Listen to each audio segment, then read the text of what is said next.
안녕하세요. 저는 30대의 아이들을 키우고 있는 애기 엄마입니다. 요즘 세상이 어떤 세상인데 아직도 남아 선호 사상이 뚜렷이 보이는 신부모가 있더라고요. 혹시 여러분들도 저와 같은 고민을 해보신 적이 있으신가요? 저는 살면서 한 번도 느껴보지 못했던 무참한 심정과 감정들을 결혼 생활 내내 겪어야만 했습니다. 저희 친정아빠는 제가 2돌 정도 되었을 때 사업에 실패하셔서 집안에 풍비박산 낸 적이 있으셨다고 해요. 전 어려서 당연히 기억이 없고 이때 어쩔 수 없이 저희 가족은 궁지까지 몰려 내몰리다가 단칸방 생활을 했다고 합니다. 그럼에도 불구하고 어떻게든 가족들을 먹여 살려야 한다는 의지 하나로 아빠께서는 과감하게 또 사업에 뛰어들으셨고 말리던 엄마도 포기를 하셨다고 들었죠. 정말 다행인 건 그 사업이 성공했고 다시 자리를 잡으며 점차 사업을 늘려갔다고 합니다. 그 덕분에 제가 기억이 나는 순간부터는 부유하게 살았어요. 부모님 2분이 가난의 고통을 겪어보셔서 그런지 자식인 저랑 오빠에게는 절대 가난을 되물림하고 싶지 않으셔 최선을 다하셨다고 합니다. 그 마음이 느껴지는 게 엄마는 주부로서의 역할에 최선을 다해주셨고 아빠께서는 늘 바쁘게 일하시면서도 저희 남매를 사랑하셨어요. 바빠서 자주 함께하지 못하는 아빠여도 사랑은 부족함 없이 주셔서 늘 감사했죠. 그런 집안에 살면서 큰 고민도 없었고 시련을 겪어본 적도 없었습니다. 주신 만큼 보답하고자 저도 최선을 다해 살았거든요. 이런 가정을 이루는 게 또 다른 제 꿈이라서 전 결혼도 서둘러 하고 싶었습니다. 사회생활을 하던 중에 소개로 만나게 된 남편과는 2년 조금 안 되게 연애를 했고 이어 결혼을 하고 싶었어요. 친정 부모님께 결혼을 하고 싶다고 말을 했지만 반응은 좋지 않았죠. 수진아, 너 아직 20대인데 뭐하러 결혼을 서둘러서 하려고 해. 아직 시간도 많은데 조금 더 천천히 지켜보고 하는 게 좋겠어. 아직은 너무 이르다. 그래, 그건 엄마 말이 맞고 아빠도 똑같은 생각이야. 그렇게 서두른다고 좋을 게 뭐가 있겠어, 안 그래? 그리고 막말로 신랑감이라고 인사시킨 그 친구 아빠는 별로 마음에 안 든다. 사람은 어느 정도 수준이 비슷한 사람들이랑 살아야 좋은 거야. 그렇게 한쪽이 확 기울면 결국 너만 힘들다고. 이게 다 널 위한 소리야. 정말 날 위한다면 결혼을 허락해줘. 신중하게 결정한 거야. 순간의 감정이 아니라고. 그리고 우리 집도 가난했었다며. 집안 때문에 반대한다고 계속 그렇게 말하면 나 솔직히 실망할 것 같아. 엄마가 살아보니 그래. 한쪽이 너무 기울면 있는 쪽이 계속 쏟아붓게 되고 지친다고. 가난해서 받아주기 싫은 게 아니라 너가 힘들까봐 그런 거라고. 수진아, 왜 이렇게 엄마 아빠 마음을 몰라주니? 아니, 힘들어도 내가 힘든 거고 난 이 결혼 할 거야. 부모님과 큰 소리 내며 다툰 게 이때가 처음이었습니다. 저 또한 부모님 뜻을 거스른 적도 없었고 부모님 역시 제 의견을 존중해주지 않은 적이 없었기에 싸울 일이 솔직히 없었거든요. 부모님이 반대하는 결혼을 하면 결말이 좋지 않다는 말도 들었지만 그건 언제까지나 몇몇 사람들에게 한정된 얘기라고 생각했습니다. 저는 신경 쓰지 않고 결혼을 강행했고 반대하던 부모님도 결국 받아주셨죠. 남편이 가운데서 꽤 노력을 많이 했어요. 본인이 부족한 거 다 알고 있다며 최선을 다하겠다는 둥 많은 말과 행동도 보여주며 최선을 다했습니다. 그렇게 반대를 이겨내고 어렵게 한 결혼은 너무 좋았어요.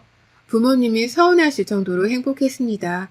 결혼하는데 비용은 전적으로 저희 쪽이 부담을 많이 하긴 했지만 그런 건 상관없었고 제가 이 사람과 행복하면 된다고 생각했어요. 철이 없어도 한참 없던 거죠. 결혼 후 회사는 여전히 다니고 있었지만 아이를 빨리 낳고 싶다는 생각이 강했기에 아이를 낳고도 편하게 할 수 있는 일을 고민했어요. 한참 고민 끝에 저는 집 근처에 카페를 오픈하기로 했습니다. 카페를 오픈해서 카페 일을 하며 지내면 아무래도 시간적 여유가 더 많기도 하고 아이가 태어나도 키우면서 일하기에 딱 제격이라고 생각했죠.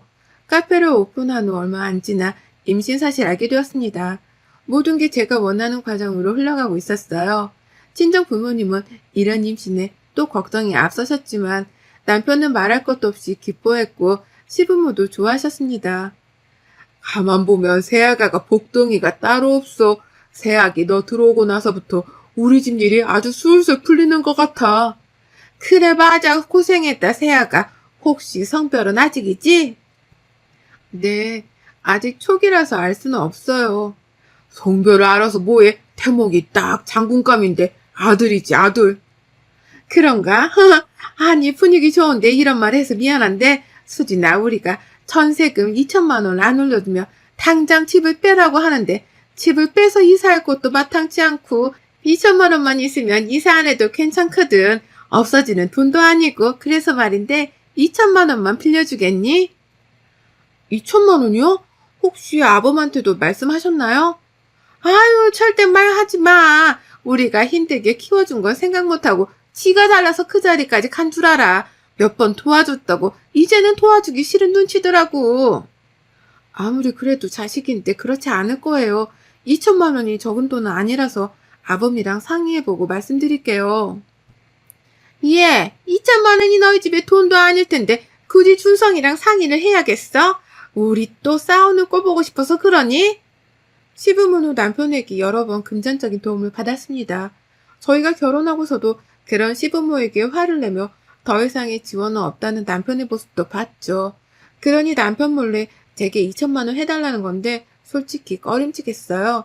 적은 돈도 아니고 나중에 돌려받는다고 한들 이게 습관이 되어 매번 제게 돈을 요구할까봐 말이죠.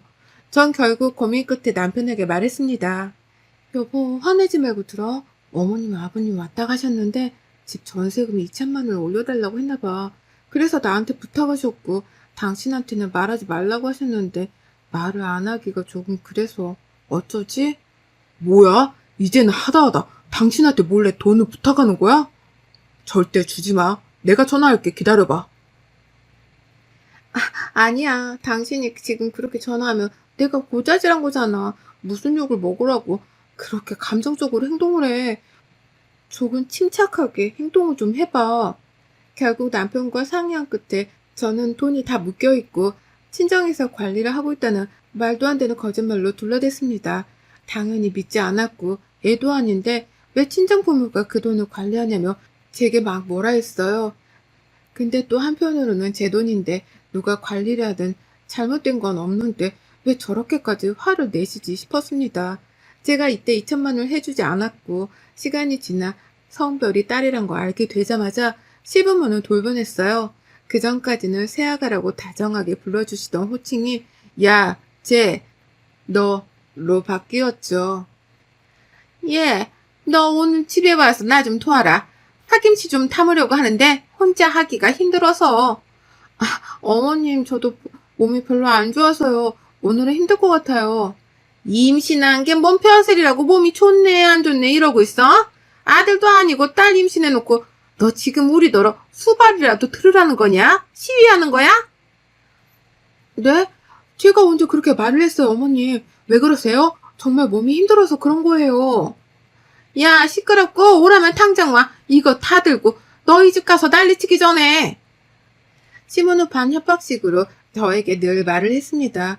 많은 생각이 들고 복잡했어요. 남편에게 말해봤자 또 감정적으로 시부모에게 노발대발하고 큰 싸움으로 번질 게 뻔했죠. 그렇게 큰 싸움이 되면 결국 고래 싸움을 새우등 터지는 시세가 되기에 전 침묵하고 시댁으로 갔습니다. 정말 컨디션이 좋지 않아서 쉬고 싶었으나 시댁에 도착해보니 파가 무수히 쌓여있고 인상 쓰고 있는 시모가 보였죠. 제게 앞치마를 휙 던지더니 말씀하셨습니다. 뭐예? 왔으면 앉아서 일하지 않고 멍청하게 멀뚱거리고 있어? 오늘 안에 집에 안 가고 싶냐? 어머님, 파를 이렇게 많이 하세요? 식구들 다 먹지도 못할 것 같은데. 누가 너한테 먹으라고 했니? 네 동서가 먹고 싶다고 해서 하는 거니까 그렇게 알고 입 다물고 빨리 해. 오늘 해야 내일 바로 주지. 동서요? 야, 시끄럽다고. 얼른 앉아서 파 다듬기나 해.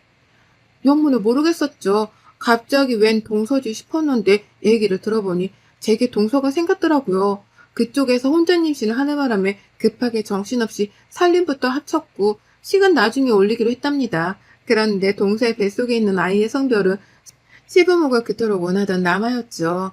그때부터는 동서가 말하는 건 다 들어주셨고 저는 찬밥이 되었습니다. 잘 사는 집 딸이라면서 그렇게 예뻐할 때는 언제고 돈도 안 주고 딸 임신했다고 차별을 하는데 서러웠어요. 이런 푸대접을 받으며 살 줄은 상상도 못했고 늘 사랑을 받던 저라서 그런지 더 외롭고 힘들었습니다. 동서가 뭐만 먹고 싶다고 하면 손수 만들어 보냈고 그럴 때마다 저를 불러다가 잡일을 시켰어요. 저도 산모이고 막달이 다 되어가서 몸도 무겁고 힘든데 말입니다. 출산 예정에 2주 정도 앞둔 상태였던 어느 날은 오전 6시부터 시모에게 전화가 왔습니다. 네, 어머님, 여보세요? 예, 너는 지금 해가 중천에 떴는데 아직도 게으르게 자고 있니? 그러면 뒤룩뒤룩 살밖에 더 찌겠어? 얼른 집으로 좀 와라. 네? 지금요? 무슨 일이신데요? 어머님, 지금 오전 6시예요. 내가 시계도 못 보겠니? 참만 말고 빨리 와. 안 그럼 내가 갈게. 또 저렇게 말하고 뚝 전화를 끊어버렸고 옆에서 통화 내용을 듣고 있던 남편은 제 눈치를 봤죠. 전 너무 화가 나서 짜증을 냈습니다. 아, 지금 이게 뭐 하자는 거냐고. 오전 6시에 사람이 오라 말아야. 대체 어머니 왜 이러셔? 내가 아들 못 가져서 이러는 것도 한두 번이지. 요즘 세상에 딸아들 차별하는 사람이 어딨어. 진짜 못 참겠다 더 이상. 여보, 내가 미안해. 화 풀어라, 응? 미안하면 다야? 달라지는 게 없잖아. 임신한 내내 구박받고 욕먹고 이유 없이 불려다니면서 동서 뒤치다거리나 하고 있는데 내가 왜 이렇게 살아야 하냐고. 그렇게 미안하면 뭔가 해결을 해봐. 말로만 하지 말고. 결국 남편은 이날 확 돌아버린 제 모습을 보고 이대로는 안 되겠다 생각을 했는지 연차를 쓰고 함께 시댁으로 갔습니다. 남편이 함께 온 줄은 모른 시모는 평소처럼 제게 막 뭐라고 했죠. 야, 너 내가 오라고 한 지가 언제인데 이제서야 왔어? 어? 그렇게 곰뱅이 같아서 얘는 키우겠냐? 아무튼 시간 없으니까 얼른 와서 음식이나 해. 이건 또 뭐예요, 어머님? 아니, 저게 하라면 하지. 꼭 저렇게 토를 달아 사람 열받게. 네 동서 오늘 생일이잖아. 그래서 음식 준비한다. 됐냐? 어머님, 제 생일 때 이렇게 해주지도 않으셨으면 곧 출산 앞둔 며느리를 꼭두 새벽부터 불러다가 동서 생일상을 차리게 하는 거 너무한 거 아니에요? 저 못하니까 어머님이 알아서 하세요. 저게 근데 야! 엄마, 늘 이런 식이었구나. 어? 제발 그만 좀 해. 너무 속 보인다, 속 보여. 왜? 그쪽에서 돈 좀 받았어? 그래서 돈 나올 구멍이 거기밖에 없으니까 알아서 잘해주는 거야? 적당히 좀 해. 이 사람한테 함부로 하지 말라고. 뭐야? 준성이 네가 왜 왔어? 내가 왜 온 게 중요해? 한두 번도 아니고 이 사람 오라가라 하지 마. 괴롭히지 말라고. 그렇게 남편은 시모에게 소리를 지른 후 저를 데리고 나갔습니다. 나와서 얼마나 서러운지 눈물을 한 바가지 흘렸죠. 그 서러움을 다 견뎌내며 딸아이를 무사히 출산했어요. 아이가 태어나고 나니 시모에 대한 생각을 할 수도 없을 만큼 정신없는 하루하루를 보냈습니다. 정신이 없다 못해 막 하루가 어떻게 지나가는 줄 모르겠었죠. 그런 와중에 시모에게 전화가 왔습니다. 얘는 안 돼. 지금 집 앞으로 갈 테니까 애 데리고 좀 나와라. 로아를 데리고요? 왜요? 그냥 좀 나오라면 나와. 갈 곳 있으니까. 갑자기 딸아이를 데리고 나오라는 시모의 말에 뭔가 이상했지만 나갔어요. 생전 딸아이에게 곁을 주지도 않던 시모라 별로 원치 않았지만 말이죠. 그런데 시모는 저랑 딸아이를 태우고 동선의 집으로 갔습니다. 어머님, 여기 동선의 아니에요? 여길 왜 온 거예요? 들어가 보면 알아. 얼른 들어가. 그렇게 거의 반 강제로 동선의 집에 도착을 했습니다. 동선의 집은 무슨 전쟁이라도 난 듯 난리도 아니었죠. 설거지는 잔뜩 쌓여서 냄새에 날파리가 꼬이고 있었고 온 집안은 난리 법석이었습니다. 한 걸음씩 걸을 때마다 발에 옷가지가 걸렸고 동서는 굳은 표정으로 저희에게 인사를 했고 막 태어난 동서 아들은 울고 있었죠. 대체 이게 무슨 일이에요, 어머님? 네 형님 왔으니까 넌 들어가서 한숨 푹 자. 얘는 내가 볼 거고 네 형님이 청소 싹 해줄 거야. 알겠지? 애가 얼마나 힘들었으면 세상에 울면서 전화를 다 해. 내가 속상해서 정말 한 걸음에 달려왔어. 네? 어머님, 제가 왜 청소를 해요? 이러려고 얘까지 데리고 나오라고 하신 거예요? 진짜 너무하시네. 죄송해요, 형님. 제가 너무 힘들었어요. 아들 키우는 게 보통 일이 아니네요. 형님은 딸이라 수월하시죠? 부럽네요. 얘가 말도 못하고 태어난 지 얼마 되지도 않았는데 힘든 거 똑같지. 거기에 성별이 왜 붙어? 그리고 나도 똑같이 애 키우면서 집안일하고 힘든 거 매한가지인데 내가 왜 동서집을 치워줘? 그런 일로 힘들다고 울면서 전화까지 할 일이야? 얘, 너 지금 왜 애를 잡고 그래? 형님이면 형님답게 행동해야지. 집에 빨리 가고 싶으면 네가 빨리 치우면 될 일이지. 시모는 저더러 그 난장판이 된 집을 치우라고 했지만 전 그러고 싶지 않았어요. 제 딸아이를 다시 안아들고는 말했죠. 치우고 싶으면 동서 네가 직접 치우고 살아. 그게 싫으면 어지르지 말던가. 정 치우고 싶으면 어머님이 대신 치워주시던가요. 전 그렇게 하고 싶지 않네요. 앞으로 이런 일로 또 저 부르시면 그땐 저 가만 못 있어요. 야, 너 어디 가? 뒤통수에 욕까지 하는 시모를 무시한 채 아이를 데리고 택시를 탔어요. 집에 와서 생각을 하면 할수록 너무 열받는 겁니다. 남편은 이 사실을 알고 시모에게 아주 난리를 쳤고 본인 동생에게 전화해서도 난리를 쳤어요.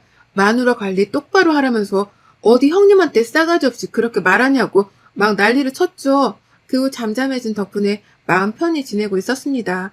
그러던 어느 날 시모에게 전화 한 통을 받았죠. 아유, 얘 수진아, 이거 어쩌냐? 큰일이다. 저것들이 싸운 건지 뭔지 이혼한단다. 그래놓고 애까지 두고 저것이 사라졌어. 네? 얘를 아무리 달래봐도 울고 자지러지고 난리도 아니야. 이를 어쩌니? 백년야로 할 것처럼 굴더니 결국 둘이 이혼했어요. 동서는 이렇게 살려고 결혼한 게 아니라면서 이혼을 요구했고 본인이 배 아파 낳은 자식까지 두고 떠났습니다. 결국 시부모 집에 덩그러니 남게 된 귀한 손자는 이러지도 저러지도 못한 채 시부모 발만 동동 구르게 했죠. 애를 키운 지가 오래돼서 그런지 시몰손이 거칠어서인지 아이가 영 쉽게 달래지지 않았고 통화 넘어 자지러지는 소리에 어쩔 수 없이 갔습니다. 가서 아이를 안고 달래니 눈물이 뚝 그쳤고 잠들었죠. 어머님 어쩌시려고요? 서방님은 뭐 어쩌시겠대요? 일하면서 얘를 어떻게 키워요? 오늘이야 제가 왔다고 하지만 매번 이렇게 올 수도 없어요, 저도. 그렇겠지. 그런데 당분간이라도 좀 부탁 좀 하자. 너 오니까 얘가 눈물 쏙 그치는 거 너도 봤잖니? 아니요, 싫어요. 저도 제 새끼 키우느라 바쁘고 카페 관리하느라 정신 없어요. 제가 뭐 집에서 노는 줄 아세요? 어머님이 적응을 하셔야죠. 그리고 서방님이 알아서 할 문제인데 왜 저한테 그러세요? 전 시모에게 딱 잘라서 봐주지 않을 거라고 했죠. 그런데 여기서 남편이 나서더라고요. 여보, 우리도 애가 있잖아. 애를 생각해서라도 봐주자, 응? 엄마가 애를 못 보는데 어떡해. 당장 방법이 없잖아. 우리가 봐주는 게 아니라 나 혼자 보는 거잖아. 지금 노아 혼자 보는 것도 버겁고 힘겨워. 당신까지 이럴래? 전 그렇게 봐주고 싶으면 당신이 회사 그만두고 봐주던가. 나한테 이런 말 하지 마. 우리 딸 하나, 아들 하나 낳고 싶어 했잖아. 그냥 호적에 올리고 같이 키우자. 어때? 뭐라고? 당신 진짜 돌았니?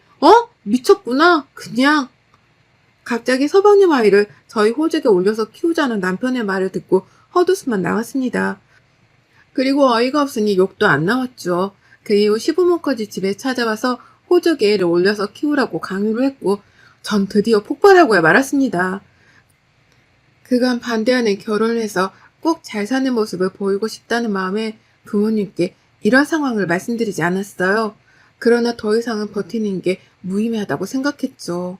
친정에 찾아가서 제가 겪은 모든 것들을 다 말씀드렸고 부모님은 분노하시며 당장 이혼하라고 하셨습니다.